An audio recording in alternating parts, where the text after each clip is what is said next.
빌립보서 2장 말씀 좀 보도록 하겠습니다. 빌립보서 1장 말씀은 복음에 합당한 생활입니다. 2장은 그리스도를 본받는 생활에 대해서 말씀하고 있습니다. 이 빌립보 교회는 사도 바울이 참 사랑하고 아끼는 그런 교회입니다. 복음을 듣고 얼마 되지 않았지만 그리스도의 이 복음에 참여하고 첫날부터 이제까지 복음에 협력하는 교회라고 사랑하고 아끼는 그런 교회고, 또 여러 가지 칭찬할 만하고 또 좋은 교회입니다.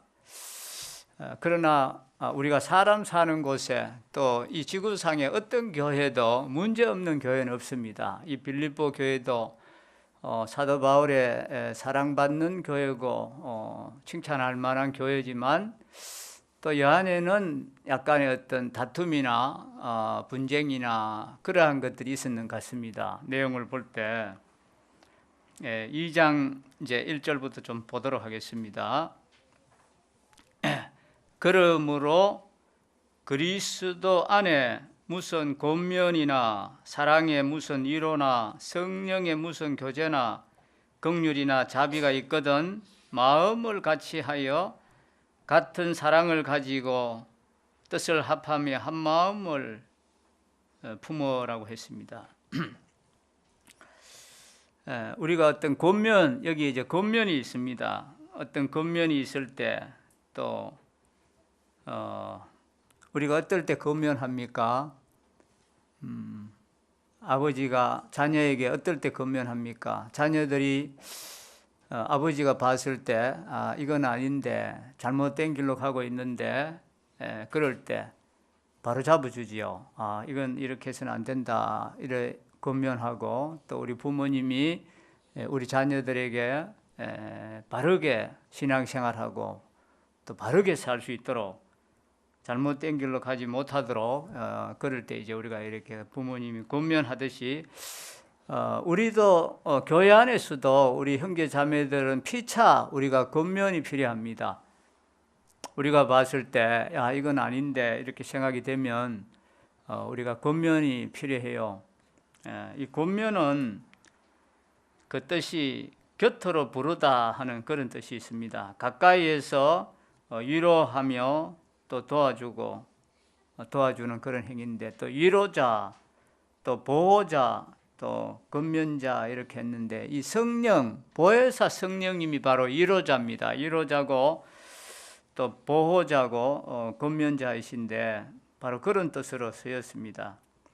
무슨 일을 권하고 격려해서 힘쓰게 하는, 격려하고 또 간청하고 위로하고 위안하고 성도의 삶을 바르게 이끌어 가기 위해서 도움을 주는, 그럴 때 우리가 권면이 필요합니다.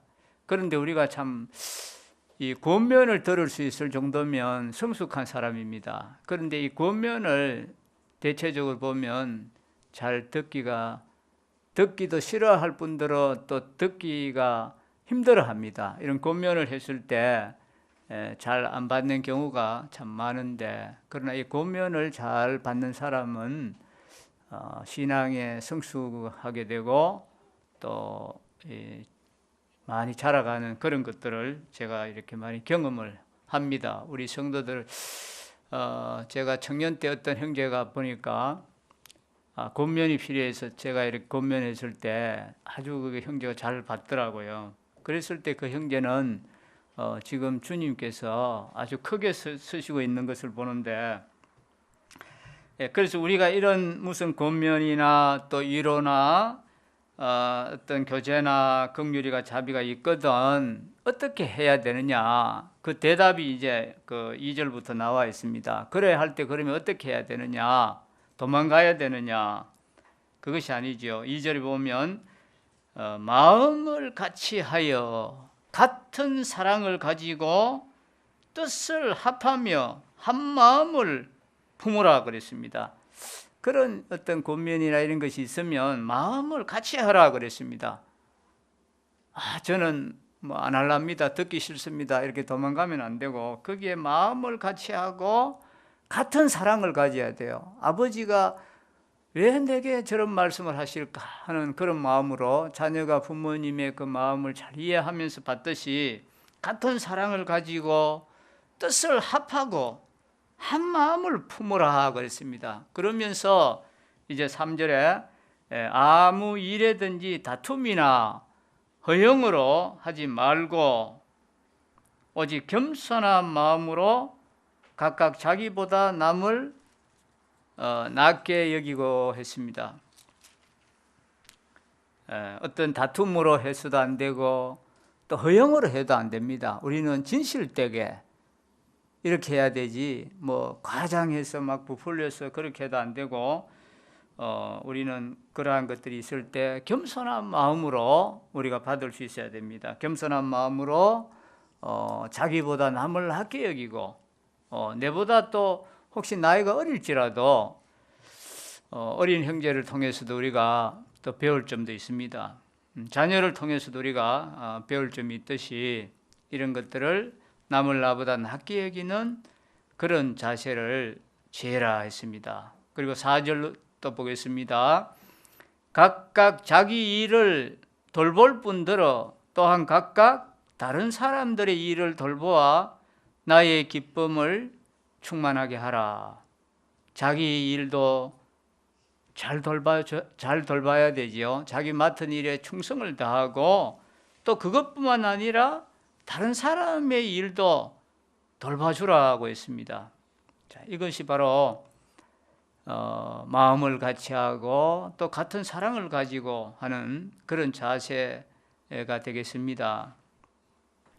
그렇게 하면서 이제 사도 바울께서 어떤 이제 한 표본을 지금 보여주고 있습니다. 바로 우리 그리스도를 지금 이야기를 하고 있습니다. 5절에 보면 너희 안에 이 마음을 품으라 그랬습니다. 너희 안에 이 마음을 품으라. 곧 그리스도 예수의 마음이니 그랬습니다. 그리스도 예수의 마음을 품으라는 것입니다. 이 그리스도 예수의 마음이 어떤 마음인지를 우리가 배우라는 겁니다. 그리스도 예수의 그 마음을 배워야 되는데 우리 그리스도는 어떻게 하셨는가 하면 이제 6절부터 그게 나오고 있습니다. 6절부터 보겠습니다. 그는 근본 하나님의 본체시나 하나님과 동등됨을 취할 것으로 여기지 아니하시고 오히려 자기를 비어 종의 형체를 가지사 사람들과 같이 되셨고 사람의 모양으로 나타나사 자기를 낮추시고 죽기까지 복종하셨으니 곧 십자가에 죽으심이라 했습니다. 우리 예수님은 하나님의 본체십니다. 하나님의 아들입니다. 그 하나님의 아들이라는 것은 우리가 하나님의 아들, 자녀의 그런 아들하고 차원이 다른 아들입니다. 이 하나님의 아들이라는 것은 하나님이라는 뜻입니다. 하나님. 이 예수님은 바로 하나님의 본체십니다. 하나님 자신입니다. 그런데도 하나님과 동등됨을 취할 것으로 여기지 아니했다고 했습니다. 우리는 하나님은 한 분이십니다. 그렇지만 그 안에는 또 질서가 있었어요. 성부 하나님, 아들 하나님, 성령 하나님, 이 질서가 다 있었습니다. 그래서 예수님 그리스도는 아들 하나님으로 아버지의 뜻을 받들어 아버지를 나타내기 위해서 이 세상에 오셨습니다. 자기를 나타내고 자기 영광을 취하려고 오신 것이 아니라 아버지의 뜻을 받들어서 아버지에게 순종하기 위해서 아버지를 나타내시기 위해서 이 세상에 오셨는데 하나님의 본체신데도 이 예수님은 하나님과 동등됨을 취할 것으로 여기지 아니하셨다 했습니다. 하나님은 한 분이시지만 또 하나님은 그 안에 질서가 있었는데 이 예수님은 아버지 하나님 앞에 동등되려고 막 이렇게 하질 않았다고 했습니다. 보통 우리 사람들은 동등 되려고 하잖아요.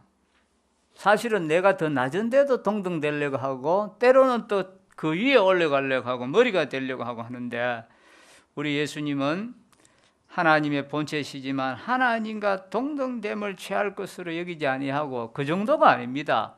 하나님이신데 그분이 사람들과 같이 되셨고 사람의 모양으로 이 땅에 오셨고 그 정도도 아닙니다.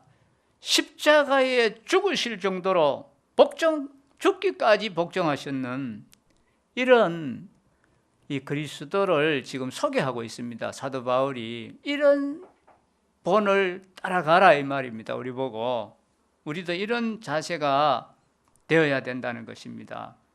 이렇게 했을 때 이제 하나님이 어떻게 높이시는가 하면 이제 9절부터 나옵니다. 이러므로 하나님이 그를 지극히 높여 모든 이름 위에 뛰어난 이름을 주사 하늘에 있는 자들과 땅에 있는 자들과 땅 아래에 있는 자들로 모든 무릎을 예수의 이름에 꿇게 하시고 모든 입으로 예수 그리스도를 주라 시인하여 하나님 아버지께 영광을 돌리게 하셨느니라 했습니다. 하나님께서 이 예수님이 이렇게까지 낮아지시고 가장 낮은 자리까지 가셨습니다. 가장 높으신 분이 가장 낮은 자리까지 가셨어요. 마침 이 스프링이 있잖아요. 스프링은 많이 압축하면 많이 내려가면 내려갈수록 많이 튀어 올라옵니다. 조금 내려가면 곧 내려가는 데 비례해서 올라오지만 많이 눌리면 눌릴수록 많이 튀어 올라가는 것처럼 우리 주님은 가장 높으신 분으로 가장 밑바닥까지 내려가시니까 하나님이 그냥 놔두실 수가 없습니다. 이러므로 하나님이 그를 지극히 높이셨다고 했습니다. 그냥 높인 정도가 아니고 그만큼 밟히고 눌리고 밑에까지 내려가셨으니까 높여도 한참 높이는 겁니다. 지극히 높이셨다 했습니다. 얼마나 높이셨습니까? 모든 이름 위에 뛰어난 이름을 주셨다 했습니다. 창세 이후로 이 지구상에 사는 모든 인간들, 수많은 사람들이 오고 가고 지금도 이제 미래까지 다 있지만 그 많은 이름 중에서도 가장 뛰어난 이름을 주셨다 했습니다. 뛰어난 이름을 주셨고 하늘에 있는 자들과 땅에 있는 자들과 땅 아래에 있는 자들과 뭐 할 거 없습니다. 과거에 죽었던 사람, 앞으로 미래에 있는 사람들까지 해서 인류가 시작해서 마치는 날까지의 모든 인간들의 그 모든 사람의 무릎을 예수님 이름에 꿇게 만들었습니다. 하나님이 이렇게 높여주셨어요.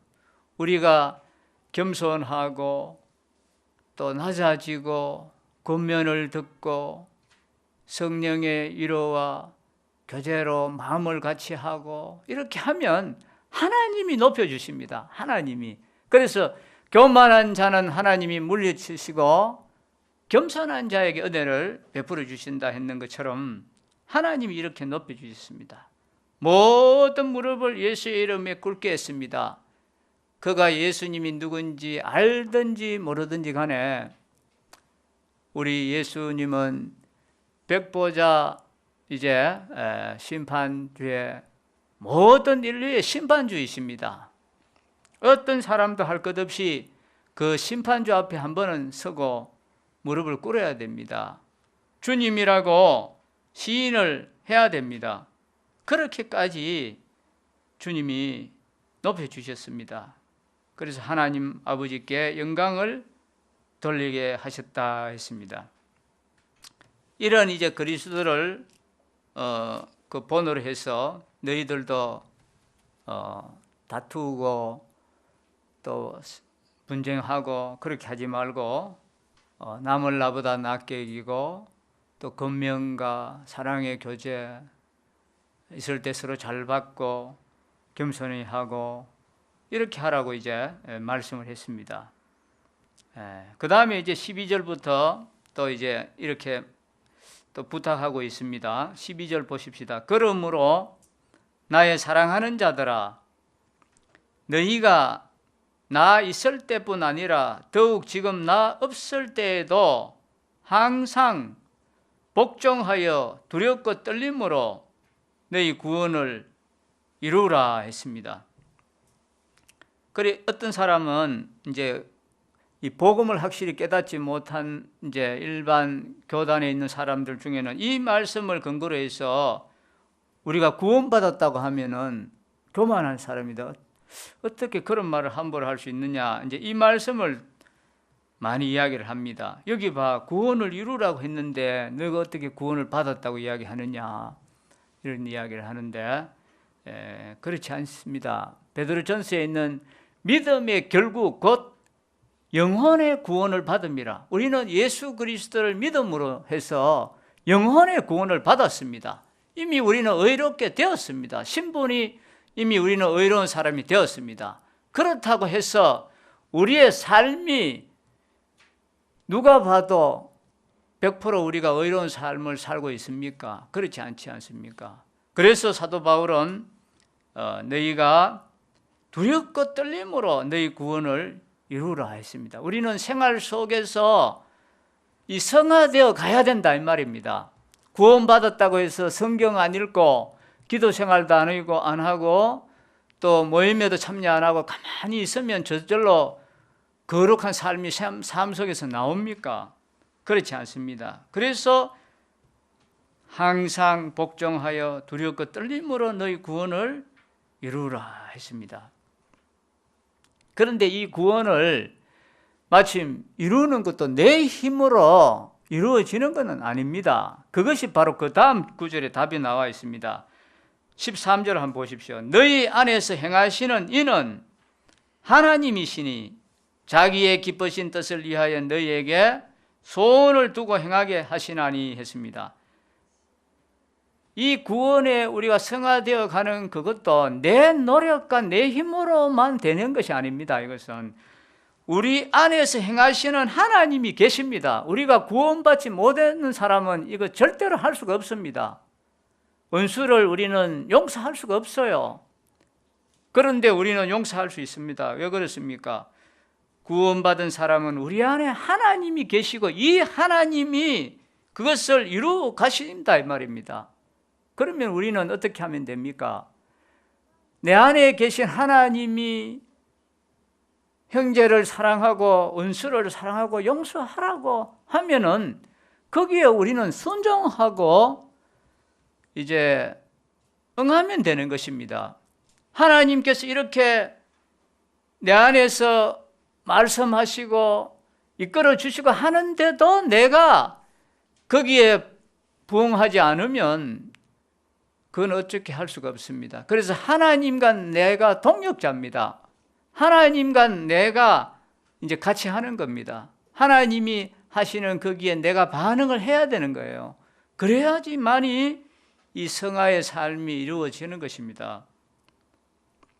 그래서 너희는 포도나무요 나는 포도나무요 너희는 가지니 가지가 포도나무에 붙어 있으면 절로 열매를 맺힌다고 했습니다. 붙어 있어야 이게 열매를 맺히지 떨어져 있는 상태에서 내가 아무리 발버둥 친다 해서 그게 되는 게 아닙니다.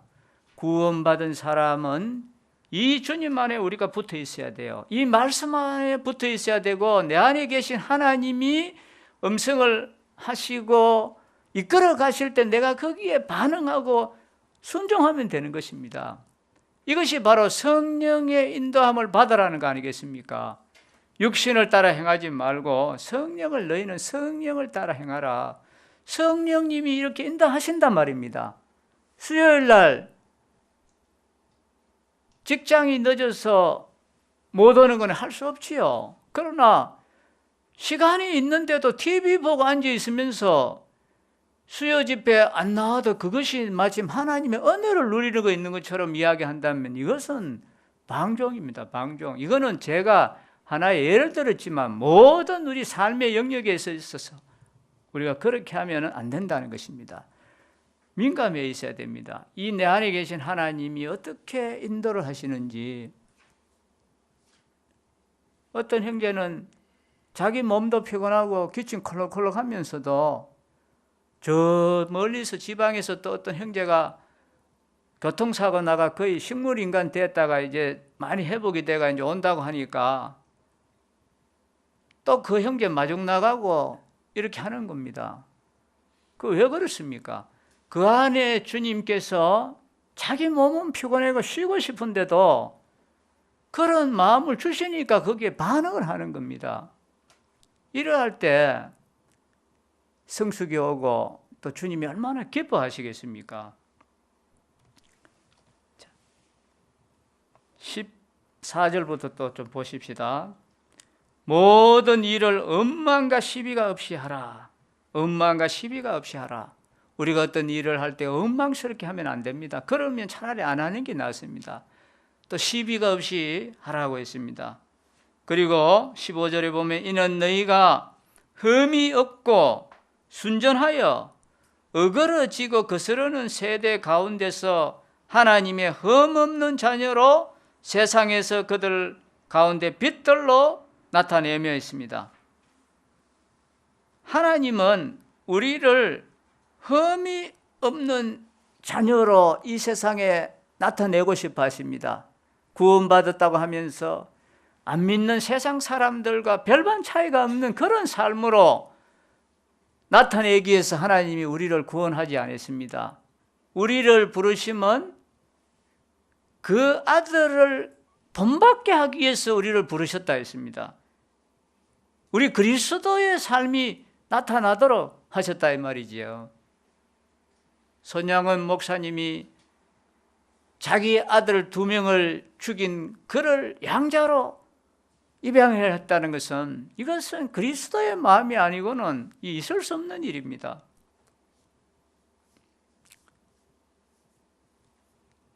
그래서 너희가 흠이 없고 순전하여, 이 세대는 어떤 세대입니까? 어그러지고 거스르는 세대 아닙니까? 불복종하고 부모에게 대들고 선생님에게 폭력을 행하고 또 권력자에게 함부로 대하고 하는 이런 어그러지고 거스르는 이런 세대 가운데서 우리는 그렇게 하면 안 된다는 겁니다. 우리는 흠없는 자녀로 빛들로 나타낸다고 했습니다. 빛의 열매로. 주님이 이 세상에 빛으로 오셨습니다. 이제는 그 빛을 누가 나타내야 됩니까? 너희는 세상의 소금이고 너희는 세상의 빛이라 했습니다. 그리스도께서 나타내는 빛을 이제 우리가 그걸 나타내야 된다는 것입니다. 흠없는 자녀로 세상에서 그들 가운데 빛들로 나타낸다고 했습니다.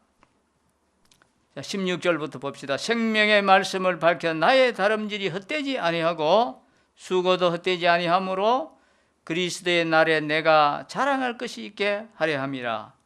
만일 너희 믿음의 재물과 섬김 위에 내가 나를 전제로 드릴지라도 나는 기뻐하고 너희 무리와 함께 기뻐하리니. 사도 바울은 이렇게 큰 인물이고 큰 사람이지만 자기는 이 빌립보 성도들의 거기에 자기는 조그마한 그런 제사를 지내는데 하나의 그런 정도로 해도 자기는 기뻐하겠다고 했습니다. 얼마나 이 사도 바울의 마음이 자세가 훌륭한 것입니까? 그러면서 이제 두 사람을 지금 소개하고 있습니다. 19절에 보면 내가 디모데를 속히 너희에게 보내기를 주 안에서 바라면 너희의 사정을 알므로 안위를 받으려 함이니 이는 뜻을 같이 하여 너희 사정을 진실이 생각할 자가 이 밖에 내게 없음이라 했습니다. 그들이 다 자기 일을 구하고 그리스도 예수의 일을 구하지 아니하되 디모데의 연단을 너희가 안 하니 자식이 아버지에게 한같이 나와 함께 복음을 위하여 수고하였느니라 했습니다. 이 디모데는 몸이 약했어요. 아마 위장병이 있었는 것 같아요. 저도 그런데 위장병이 있어가지고 자주 그 배병을 앓았는 것 같아요. 그래서 사도 바울이 물만 마시지 말고 포도주를 조금씩 쓰라 했는데, 그렇다고 해서 지금 뭐 꼭 포도주를 쓰라는 말이 아닙니다. 그때는 약이 없었으니까 포도주를 쓰지, 요즘으로 말하면 약을 좀 쓰라 이 말입니다. 그 위장병이 있었는 것 같아요. 그리고 몸이 약한데도 그 사도 바울을 자식이 아버지에게 함같이 그렇게 복음을 위해서 수고를 했습니다. 얼마나 자랑스러운 아들입니까? 그래서 바울은 지금 감옥에 있으니까 못 가니까 이 디모데를 거기에 빌립보 교회에 보내서 빌립보 교회에 좀 사정을 알아보고 또 이제 그렇게 하도록 이 디모데를 지금 보내려고 하는데, 다 사람들이 자기 일을 구했다고 했습니다. 자기 일을 구하기 바빴어요. 자기 생활에 바쁘고 그래 했는데, 이 디모데만큼은 그리스도 예수의 일을 구했다 했습니다. 이게 정말 일꾼 아닙니까? 그리스도의 일을 구했다고 했습니다. 23절 보십시다. 그러므로 내가 내 일이 어떻게 될지를 보아서 곧 이 사람을 보내기를 바라고 나도 속히 가게 될 것을 주 안에서 확신하노라 했습니다. 그 다음에 이제 또 에바브로디도를 지금 말을 하고 있습니다. 25절에 보십시다. 그러나 에바브로디도를 너희에게 보내는 것이 필요한 줄로 생각하노니 그는 나의 형제요 함께 수고하고 함께 군사된 자요 너희 사자로 내가 쓸 것을 돕는 자라 했습니다. 이 에바브로디도는 사도 바울이 나의 형제라 이렇게 불렀습니다. 이 얼마나 좋은 타이틀입니까? 나의 형제다. 또 뭐라고 했습니까? 함께 수고하고 있다 했습니다. 함께. 우리도 이런 형제들과 우리는 함께 수고할 수 있는 그런 사람이 되어야 되죠. 또 함께 군사된 자요 했습니다. 함께 군사된 자요. 전쟁이 붙어서 이제 적진하고 싸우는데 죽음이 겁이 나서 자기는 도망을 가면 이게 어떻게 군사라고 할 수 없잖아요. 함께 죽음을 같이 하는 함께 군사된 자다. 이런 표현을 했습니다. 에바브로디도를. 그리고 또 바울의 쓸 것을 도왔다고 했습니다. 빌립보 교회에서 이제 보내준 헌금을 전달하고 하는 이제 그런데 전달을 하고 바울의 쓸 것을 도와줬다고 했습니다. 자, 그 다음 보십시다. 얼마나 훌륭한지. 26절에 보면 그가 너희 무리를 간절히 사모하고 자기가 병든 것을 너희가 들은 줄을 알고 심히 근심한지라 했습니다. 왜 병이 들은지 모르겠어요. 그 먼 길을 오다 보니까 너무나 지치고 해서 병이 났는지 하여튼 병이 났습니다. 그런데 병이 나도 이제 죽게 될 정도의 큰 병에 걸렸습니다. 병들어 죽게 되었다고 했습니다.